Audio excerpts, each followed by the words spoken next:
We're working on a couple of technical difficulties on my end, but we'll be getting started shortly.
All right, good morning, everybody. We're going to give it till 10:10. We still have people that are joining the call.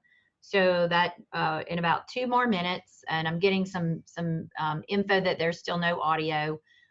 We haven't started yet. You might have seen me talking. That was because Bernard just jokingly told me 420 people joined without problems, but I had trouble joining. So we'll just give it about 1 more minute, and then we will get started.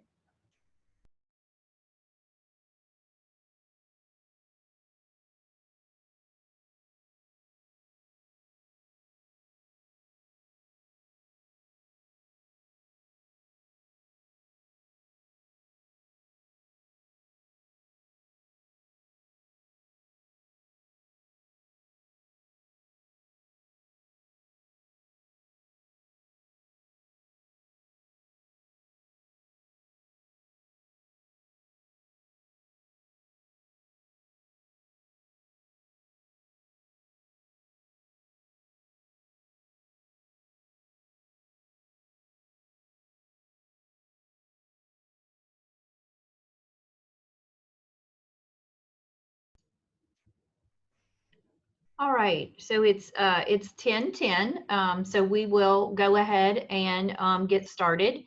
Thanks to all of you for joining our webinar today, so that we can provide you guys with some information about the rate increases that are in place for our OCDD home and community-based waivers. We've received a lot of questions so far in writing. I hope that most of the questions that we have will be explained in our presentation, but we'll still go through just to make sure that we clarified everything. Just a little bit of housekeeping. Several of you did send in questions ahead of time to our OCDDinfo@la.gov email address.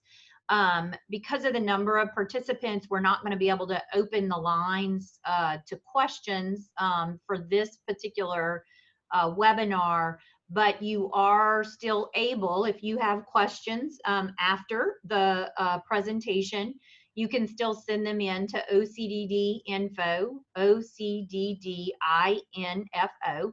@la.gov. And we will make sure that we get a response to you. And we'll also be collecting frequently asked questions that we will publish on our OCDD website about this. There is a Q&A box that is also, for those of you who were able to join by computer, there is a Q&A box, and you are able to enter questions there.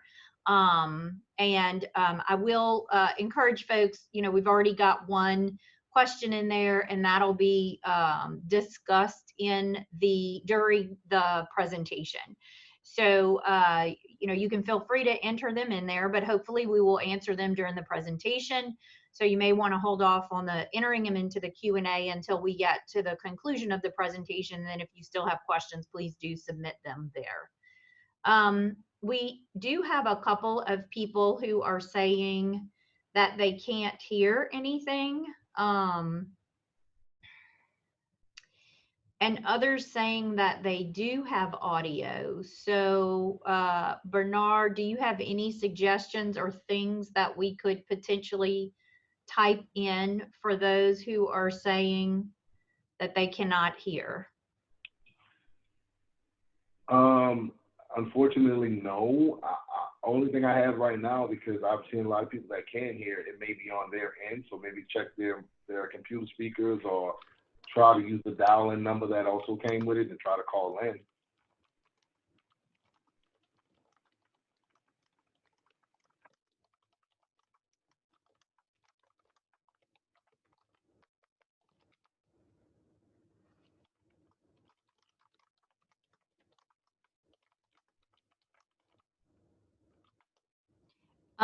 And we did have a question about whether or not we would record it, and I see that someone is typing in to um, that we will. We've had some technical difficulties with recording.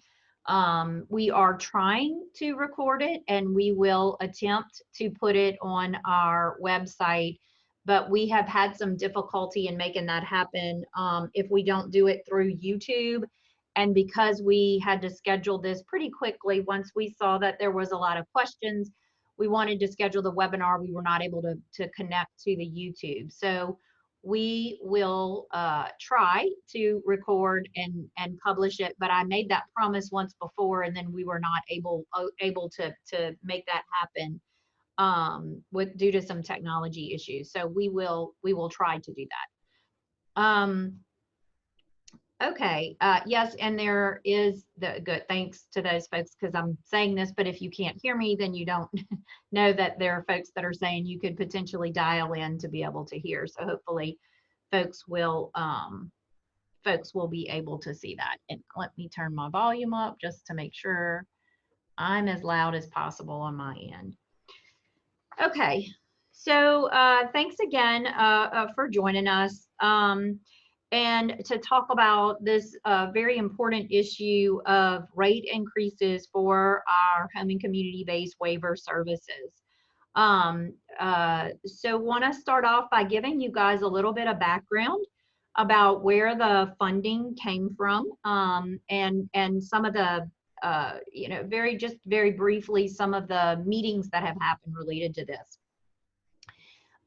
Right off the bat, I do want to recognize that we do have traditional provider agencies, support coordinators, our local governing entities, and our families in self-direction all included as on the invite. And I know we have representation from across all the board for those. So thank you all for coming.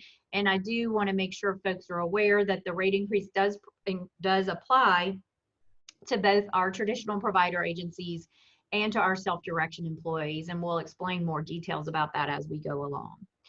So during the 2021 regular legislative session, so our most recent legislative session, the legislature appropriated about $16.3 million to go towards a rate increase. And the money for this rate increase came from what's called our New Opportunities Waiver Fund.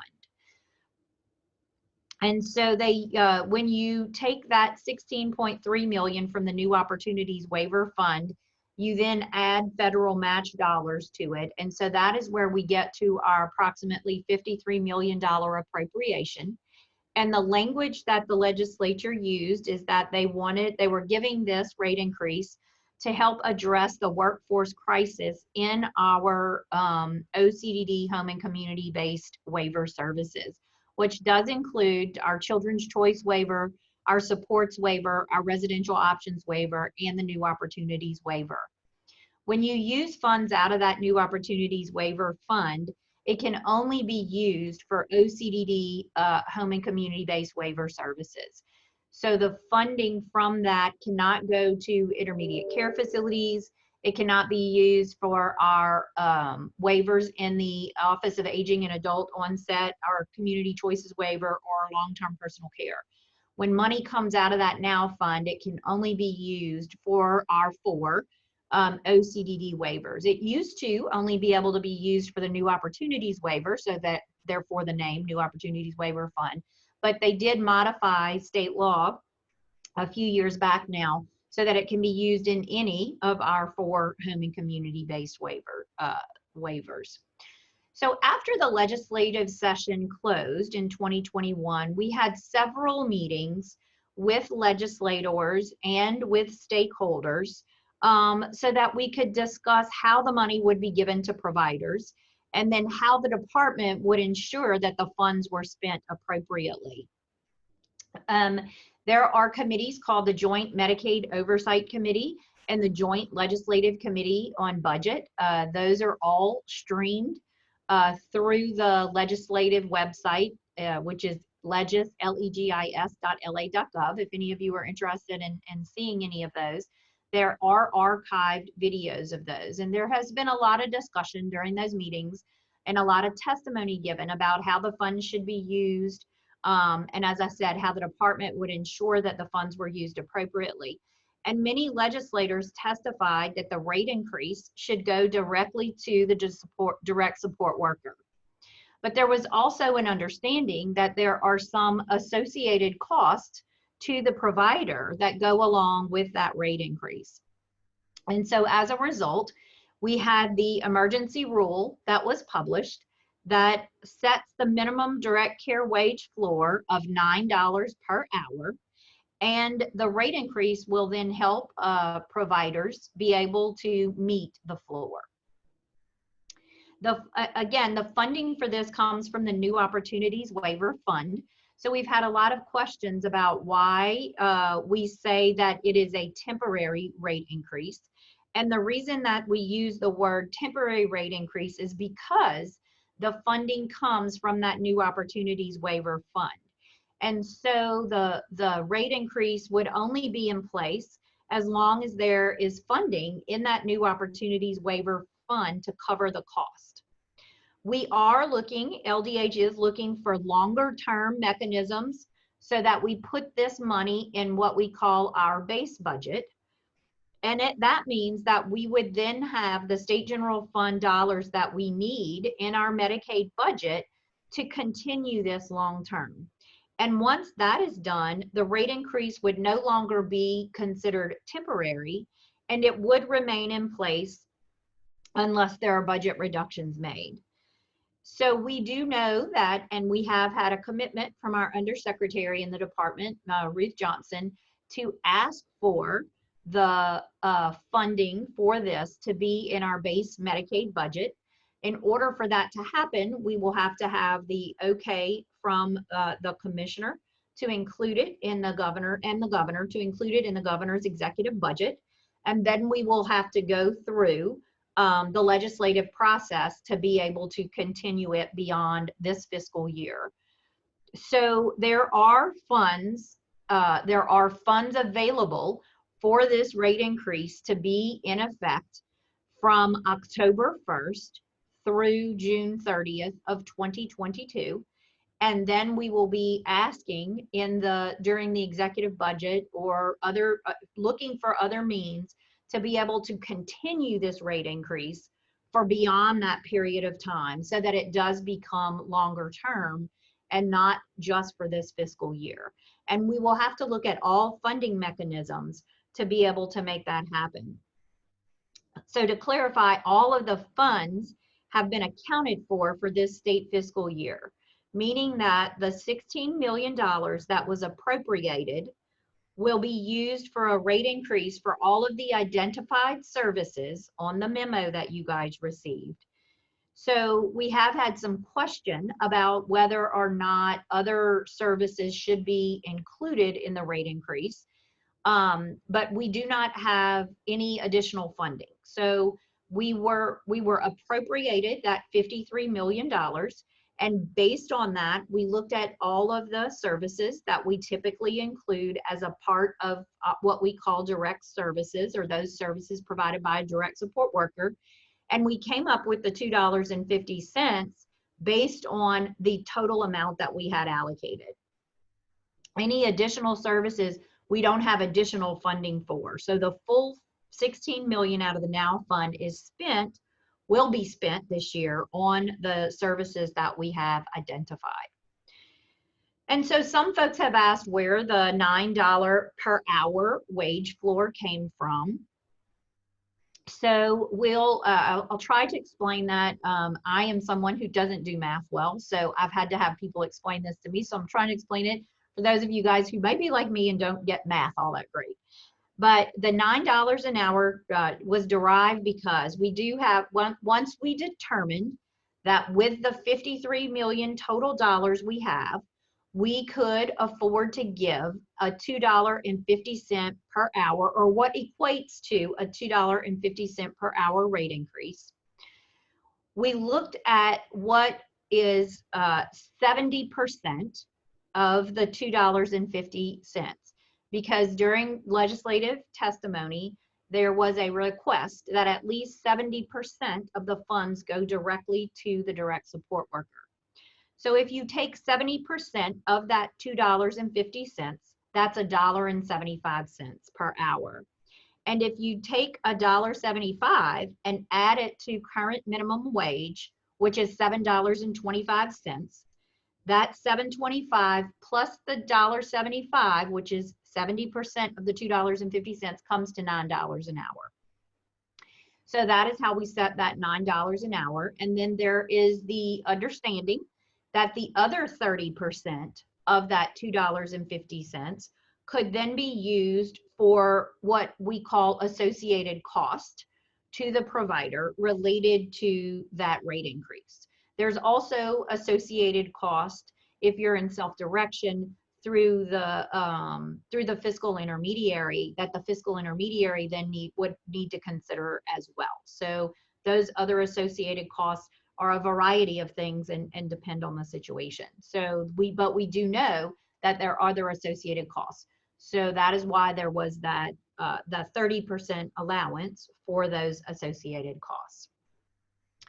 We also know that OCDD is going to have to go back to Joint Medicaid Oversight Committee as well as Joint Legislative Committee on the budget, and we will have to testify during upcoming committee meetings about the rate increase, about how things are going, what information we gather, and be able to testify and let them know how things are going. They've asked that we return and provide that information.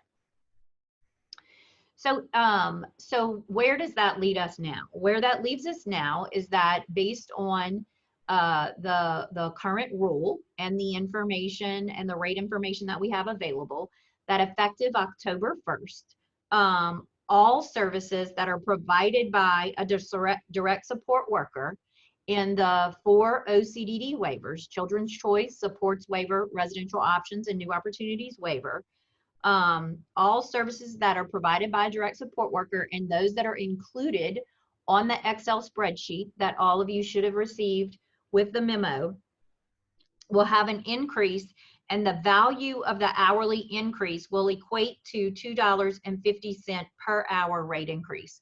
We say that because when you look at the services that are included, some of those services are billed in a 15-minute unit.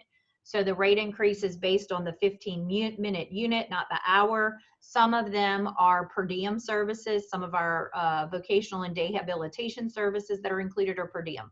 And so when you look at it, it equates to the $2.50 per hour rate increase.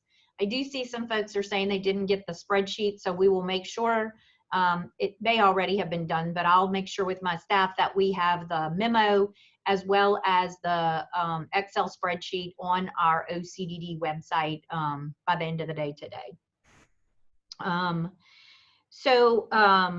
You know, again, the spreadsheet will show you which services are included.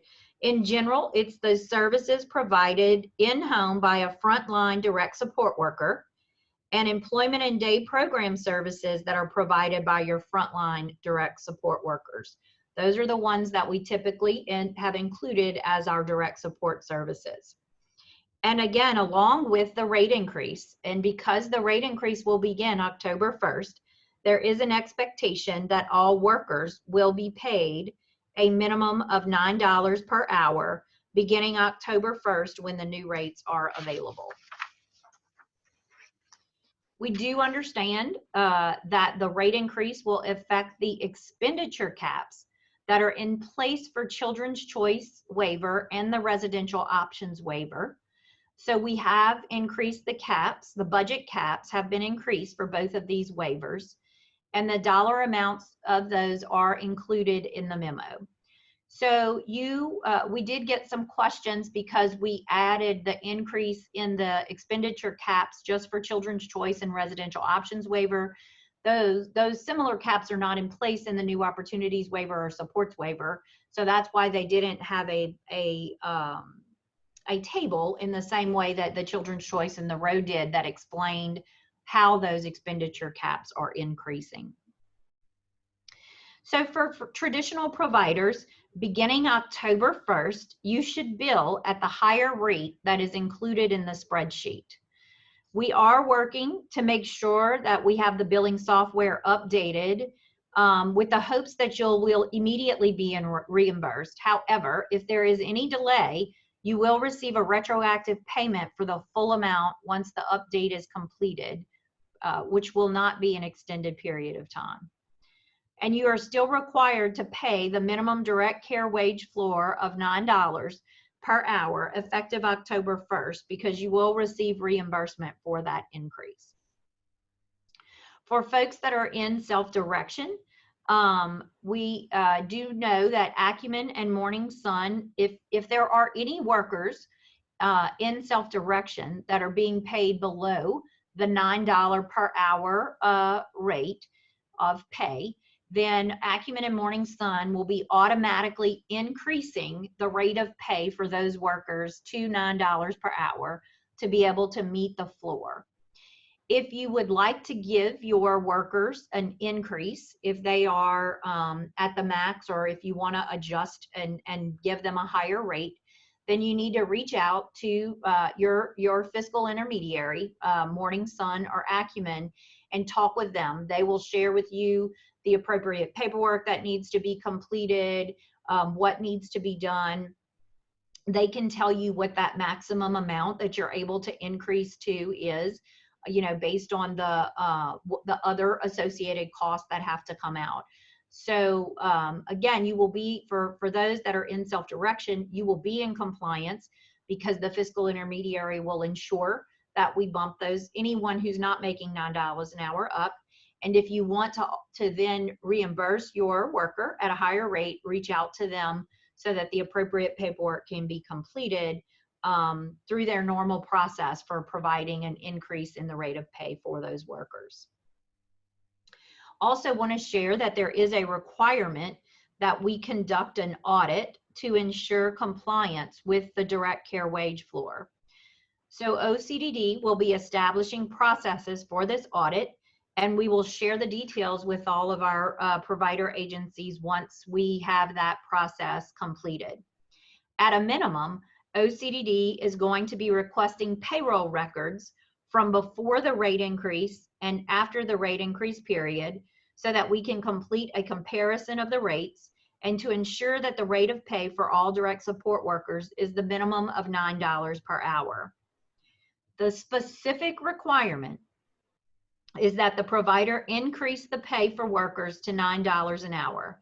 And this is specifically what will be subject to fines and penalties if the providers do not meet this minimum. We have had some questions. If you're already paying $9, what are the expectations? This is not a wage pass-through as we have done in the past. It is setting of a minimum pay range for the direct support workers of $9 an hour. So it is at the discretion of the provider in terms of how those additional monies will be spent. However, I do want to make sure that everyone understands that it was clearly stated during the legislative process that the legislators believed that the funding received should go directly to the direct support workers. And we're strongly encouraging provider agencies to consider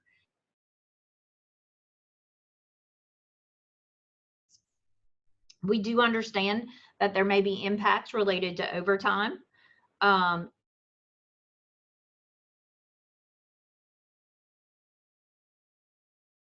The traditional provider agencies to consider all options for how to ensure that the additional funding can benefit and go to the direct support worker. We also strongly encourage all of our provider agencies to maintain financial information and records regarding how the additional funds from the rate increase are used. And again, this is if we get any questions from the legislators as we go through the committees about how the funds are used. Information that you have about how the funds are spent will help us be able to respond to the legislators about that funding. And so now we will review the questions that we received. Hopefully this helps makes it clear, but we'll go through the questions that we received prior to the webinar and respond to those so we can make sure that we directly respond to those. I do see some folks putting questions into the chat and into the Q&A, and we will consolidate those questions and provide answers. You can, if you do have questions,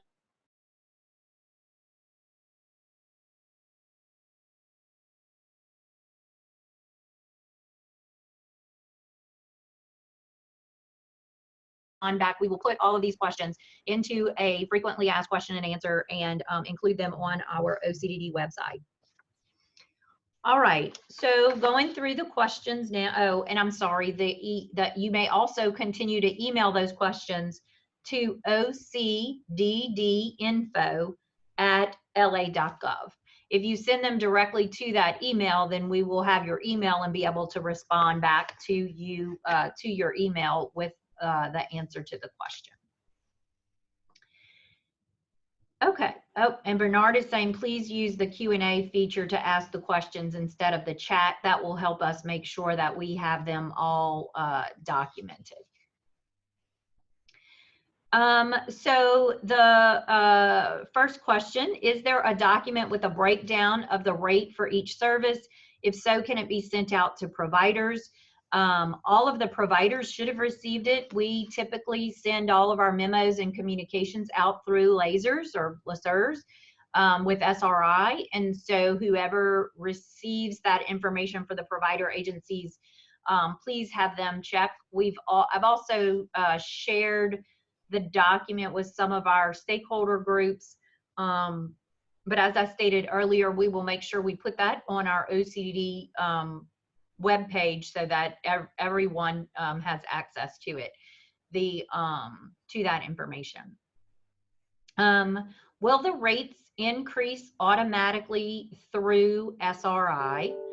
The answer to that is no. And I'm going to read the next question too. Will SRI automatically adjust the rates in lessers? And that's kind of part one.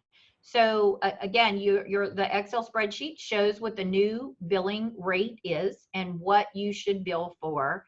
SRI does have the ability to bill that higher rate in the billing system beginning October 1st, but the providers, it is still the responsibility of the provider agencies to begin billing that higher rate in order to get the higher reimbursement. And you should bill the higher rate for services beginning midnight, October 1st, 2021. There was also a question asking if SRI will automatically adjust the budgets for all plans of care already submitted in lasers. And the budgets in the comprehensive plans of care will be adjusted. However, if there are any questions about that, you want to make sure of that, about a person's individual situation, then you can reach out to your support coordinator to verify and make sure that that is in place. But they will be adjusted in the system. The next question, will this increase disbursements in general made to the agency? Again, the rate increase applies to all of the services that are included on that spreadsheet, and providers will be paid through the normal billing process at the higher rate once the higher rate is billed. And so that question may have been last October, we did do a supplemental payment to traditional provider agencies where it was a one-time payout. this is not being processed in that manner. It is an actual rate increase, again, based on that spreadsheet. And so you'll need to bill for services provided beginning midnight October 1st using that new rate. Will this increase our quarterly units? No.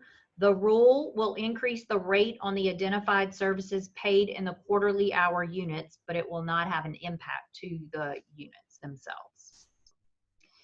The next question asks for clarification on how much will be the new pay increase per hour. So in general, there is a $2.50 per hour rate increase, and the rule requires a minimum of $9 per hour be paid to all direct support workers. The number of hours and how much money is given to the workers above the minimum are decisions that are left to the providers. The next question, if an employee is currently making $14 an hour, how much can the hourly be increased by? That is up to the provider or the self-direction employer. For those in self-direction, the maximum amount that can be paid to staff in self-direction, please contact Acumen or Morning Sun, and they can work with you through that process of how you increase and how much you can increase for your workers. If a provider already pays a minimum of $9 per hour, can they use the $2.50 rate increase to increase wages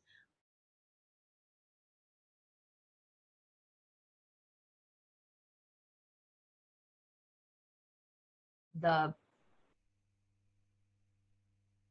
discussion during the legislative session?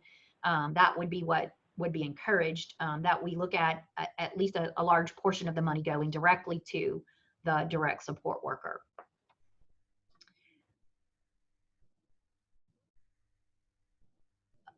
Okay. Bernard, I'm doing a check-in because I'm seeing some info saying that I'm freezing up. Is that? Yeah, you are freezing on some of your responses. All right. Try, I'm coming.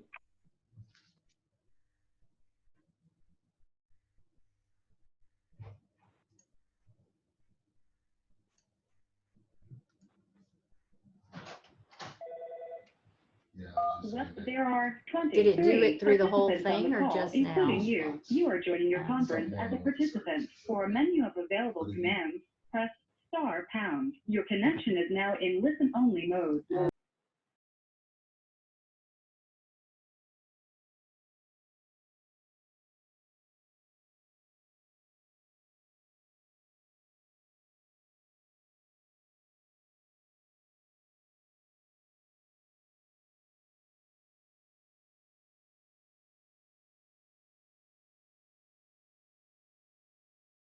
You good to go now. You can talk. All right.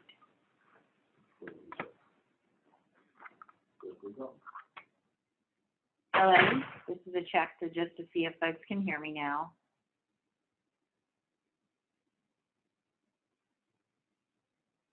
Okay. Thank you. Yeah, Julie, you might want to repeat the last question. Yeah, that's what it looks like folks are asking. Okay. So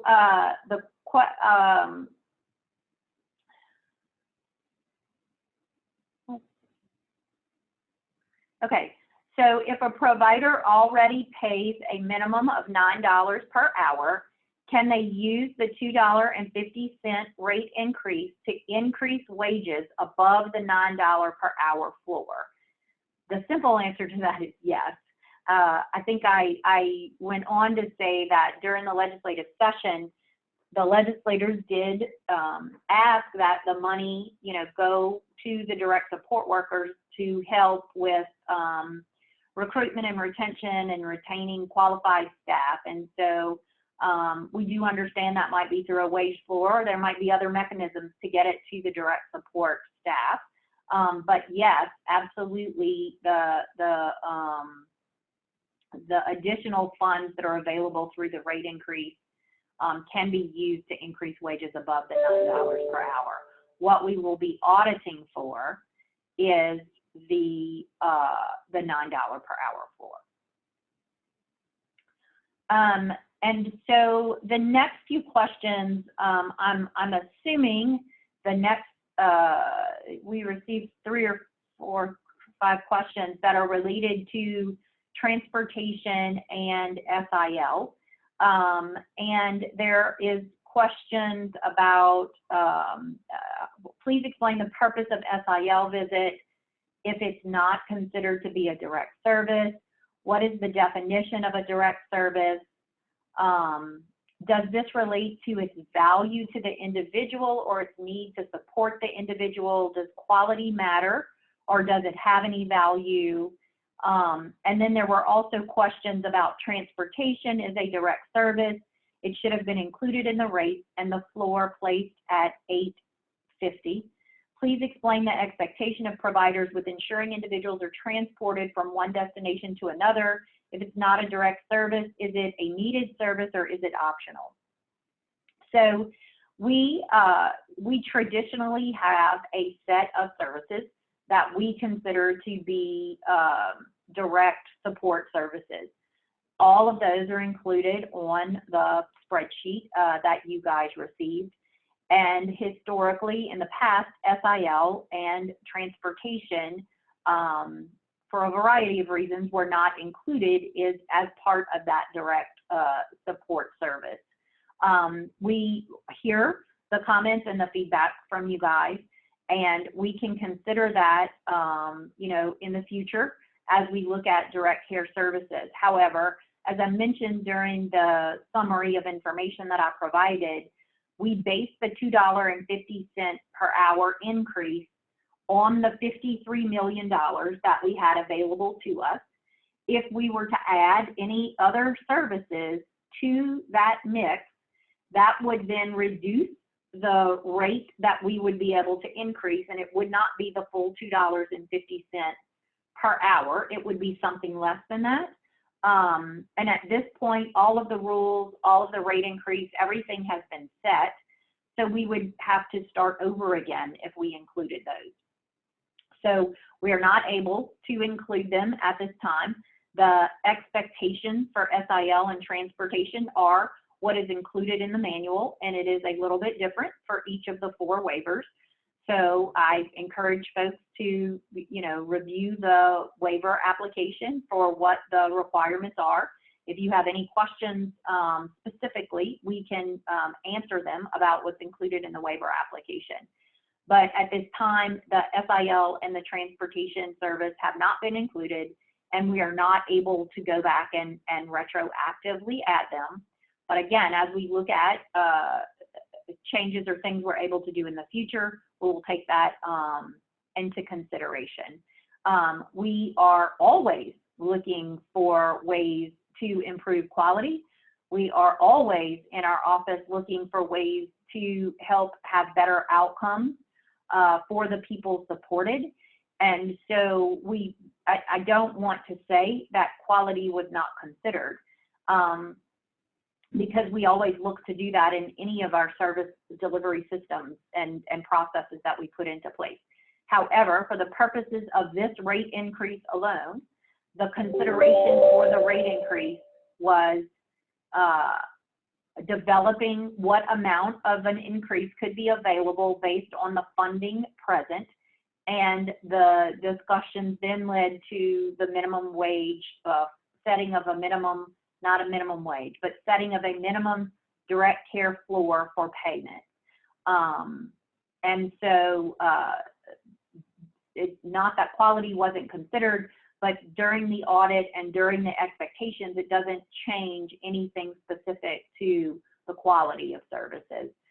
We hope that it will have an indirect impact on that if we are able to have a more consistent direct support workforce, because we do have, you know, additional funds to be able to afford to pay them a higher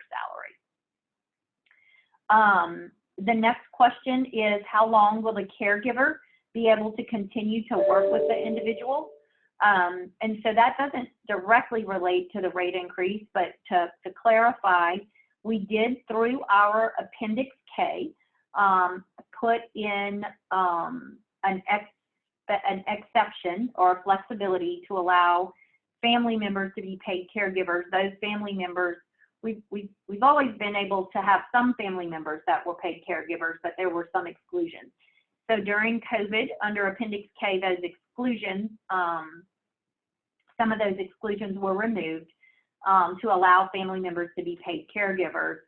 And that will continue until 6 months after the end of the public health emergency, which we anticipate right now to be somewhere around June of 2022. That very well could be extended. But we are also in the process of amending our waivers, our 4 home and community-based waivers, to have some allowance for family members to be paid caregivers that are different than what was in place before COVID. And so we are planning to have a webinar, an updated webinar to go through what will happen after the end of the public health emergency, all of the waiver amendments that we're doing. And so we'll get into a lot more detail at a future webinar about those exceptions. And we're trying to get all of that in place and make sure that happens within the next couple of months. But for now, we know that families will continue to be paid caregivers at least into 2022. Next question, does the rate increase apply to DSWs in the sheltered workshop? Yes, those services that are provided in day programs and our employment services are included, and they are part of the spreadsheet. And then another clarification, does this apply to all OCDD services or just Children's Choice Waiver? Again, it is for all of the identified services that are in our 4 OCDD waivers. So all 4 of them. It's not limited to any one or 2 waivers. The next question, there was a speech given by Secretary Phillips that referred to the rate increase as temporary. There is a concern that the increased amount is not really going to be asked for in next year's budget, and want to know what the thoughts are of LDH. So as I mentioned earlier, I explained why temporary, because it's out of the funding source is the New Opportunities Waiver Fund. And during the next year, so beginning July 1, 2022, we will either have to continue to use the Now Fund if there is funds available, or we will put it in our base budget, or there are some additional dollars tied to some of the emergency funding use. So we are, and Under Secretary Johnson, committed to requesting this $2.50 rate increase to continue longer term. And I've heard her on multiple occasions now as we're starting the process of building our fiscal year 23 budget request. She recalls that she made that statement that we would look for continued funding to support the continuation of this. And we are continuing to look at all avenues, not only to continue it in our next fiscal year, but to make it a part of a longer term strategy that is what we call in our base budget. So we know that then the expectation is that it would become, for lack of a better word, permanent. But it would not then be temporary in nature once we have a stable state general fund source of revenue to continue to apply that year after year. And so I do know that the department is committed to continuing to look for the appropriate mechanism to fund it on a long-term basis. The next questions we had were in regards to the expenditure cap for Children's Choice and our residential options waiver. So again, in the memo, it describes that those the budget cap. So in Children's Choice and in residential options waiver, you have a certain cap on your budget. And with the rate increase, there is a need then to increase the cap so that you can continue to receive the same amount of services that you were receiving. So the caps have been adjusted to accommodate that so that no one will have a reduction in the number of hours or the types of services that they receive. And so the budget amounts are there in the memo. You should not have to do a revision to your comprehensive plan of care because there is no change in the services that you are receiving. However, if you do feel like you need a change in those services or you have any questions, you can reach out to your support coordinator who can help make sure your individual situation is covered. So there is another question. The cap for the residential options waiver is that only for companion care. Why aren't the caps for the row based on the budget just as the children's choice waiver? So each residential options waiver recipient has an individual cap just as children's choice, and there is no cap on companion care. Another question, there were a couple of questions about overtime and associated costs. So due to the shortage of staff, a lot of overtime is being used. How will this affect the bottom line with the rate increase? And what is the plan to financially support overtime, other direct costs, and indirect costs related to the provision of these services? So you are still required to follow the Fair Labor Standards Act in regards to overtime. We did, I think I saw, I'm not able to read all the questions, but I did see a question about, overtime and the impact. And that was discussed during the legislative session. There did continue to be a request of the department to come up with a way to ensure that the funding was going to the direct support worker. And so that the discussion and where we landed, as I said earlier, is that there is a 30% of the $2.50 is considered for other associated costs that we know come along with the rate increase. And so there is a portion of that rate increase that that is considered to be available to be utilized for those other associated costs. We had another question, do we have to complete a new pay increase?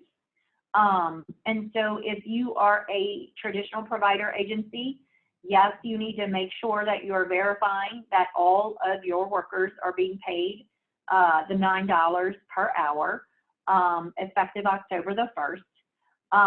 And if you are in self-direction, as I said earlier, if your worker is making below the $9 an hour, they will automatically be brought up to the $9 an hour.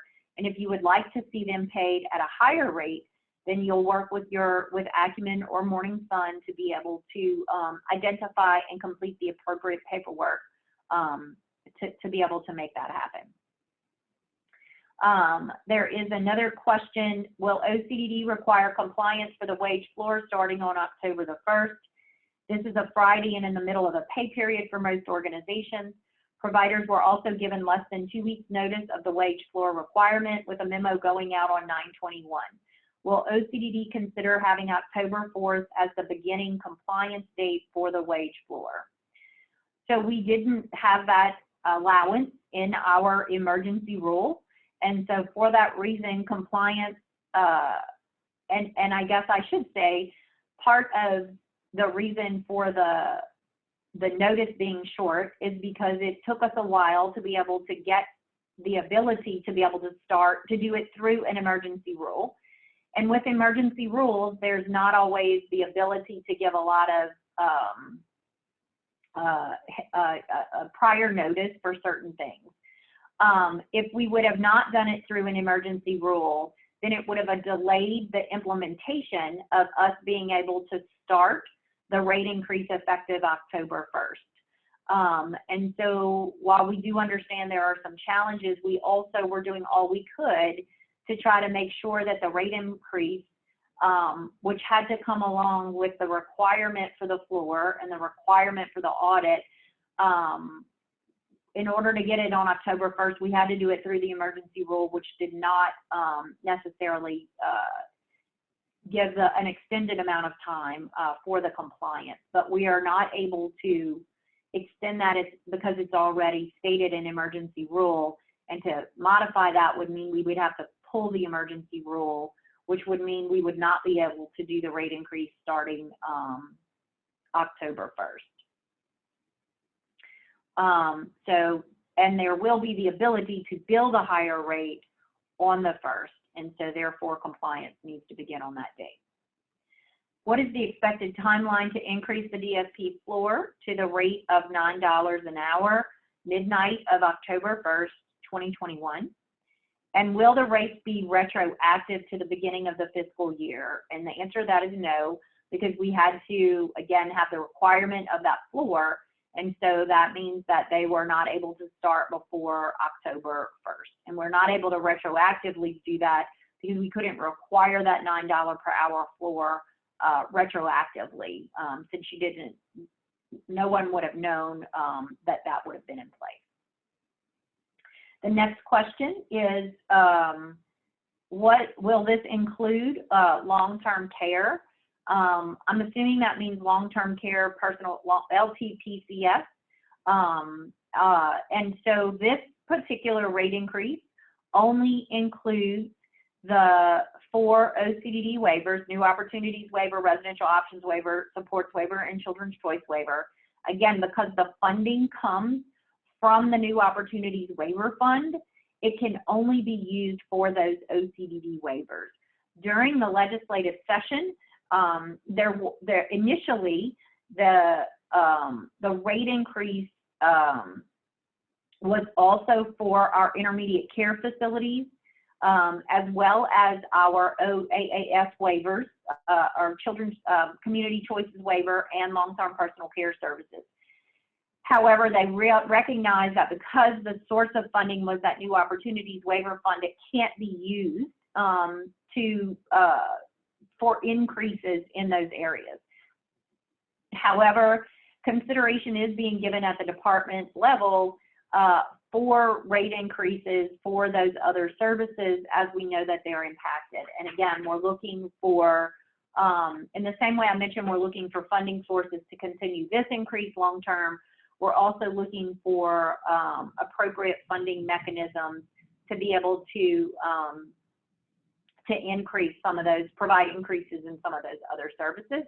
And for the Community Choices Waiver, our adult day health care centers, we are in long-term personal care services. We're hopeful that we are close to a resolution there by using some enhanced federal match dollars that we have available. Okay, so moving on to some questions we received that are specific to self-direction.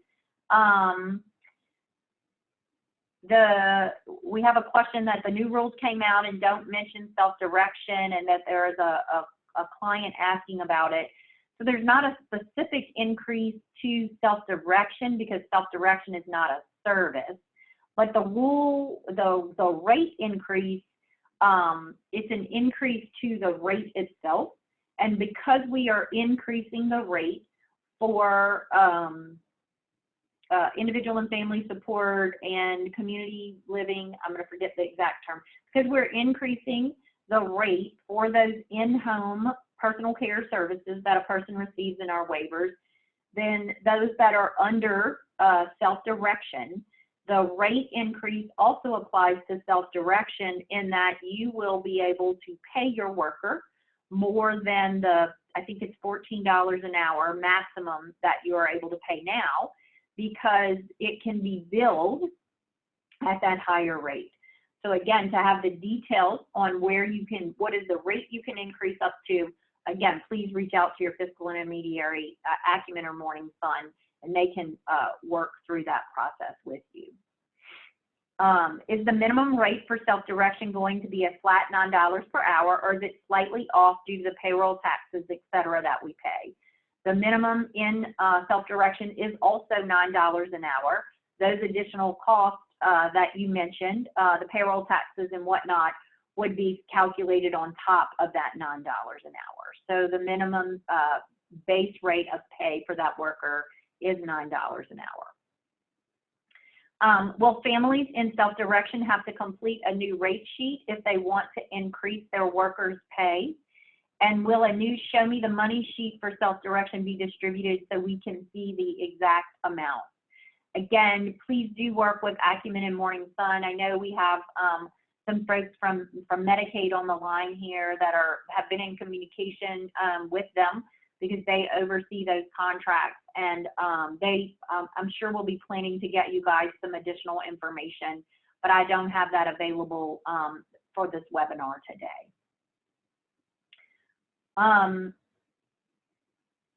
And then again, what is the exact increase in the maximum after taxes and fees for self-direction? So again, work with your fiscal intermediary for that. There was a question about someone who's on the NOW, a parent of someone who's in the NOW waiver, and she heard that there was a letter that went out about pay increases for her workers.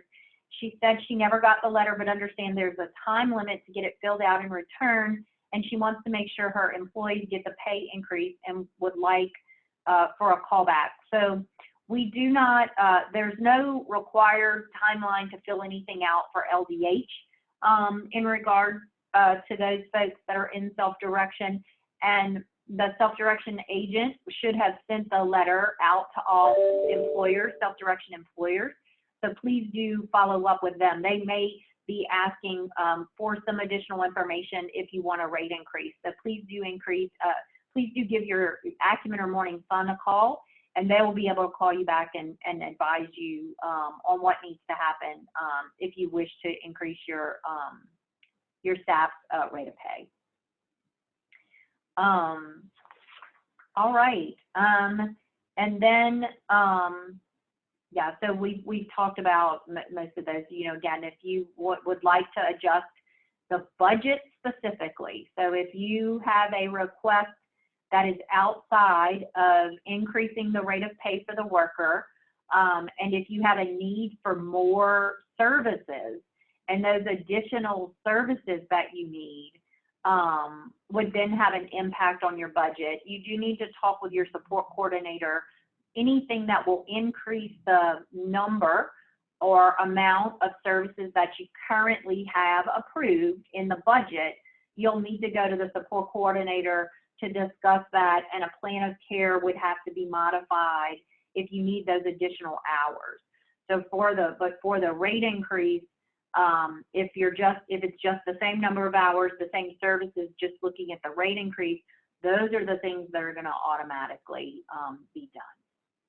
And then the final question we had was, will this be available for replay? And again, we do have the little recording button going. We are attempting to record it, and we will attempt to make this available on our OCDD website, but we have had some technical difficulties with getting that information out. It does look like there's still, you know, folks who have a lot of questions. Again, you can, our web page is kind of long, but if you go and Google Louisiana Department of Health Office for Citizens with Developmental Disabilities, it will bring you to our OCDD web page, and we will work to try to make sure before the end of the day today, as soon as possible today, that we have the memo that should have gone out to all of our traditional provider agencies and to our self-direction employers through Acumen or Morning Sun.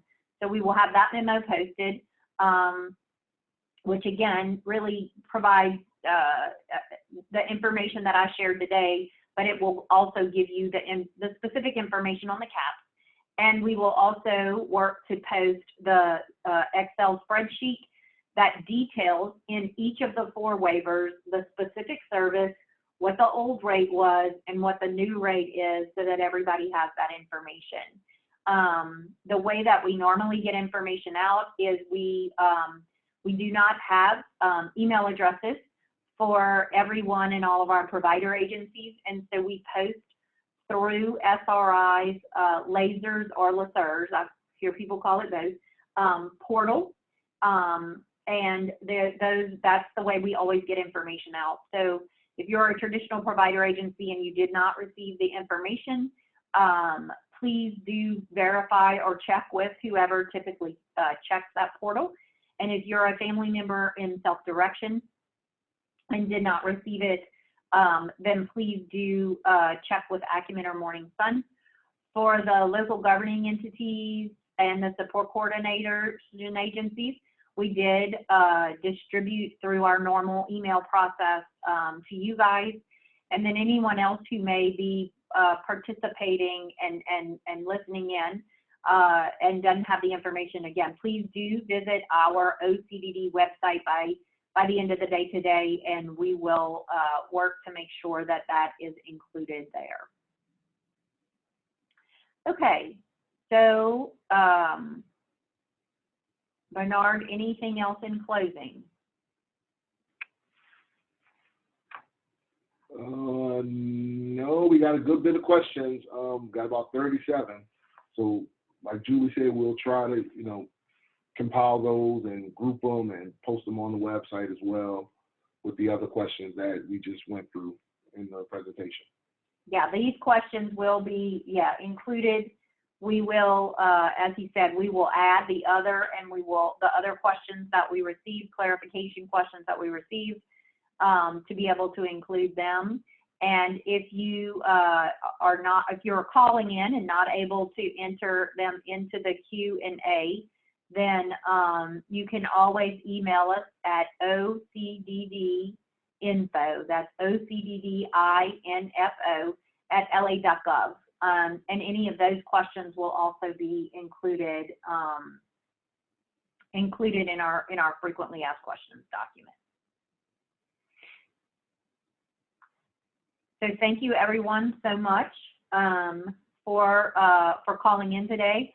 I hope this helped to clarify. I know we've gotten a lot of questions in the memo. It did mention that if you had questions about the rate specifically, that you could call Mr. Charles Ailes. He is here on the line as well. And I know several providers have reached out to him for specifics, but we've got so many questions that we wanted to just have an opportunity to try to clarify some of the things we're getting questions about that are sometimes hard to include in a memo. So I very much appreciate everyone. And, again, we want to be as transparent as we can with this. We want to make sure that we are able to answer questions. Sometimes our answers might not be answers that you are looking for or answers that you want, but it is my goal to try to be as transparent as we can and honest and upfront with everyone as we can, so that everybody has the information that they need. So thank you once again, and I hope everyone has a great rest of your day.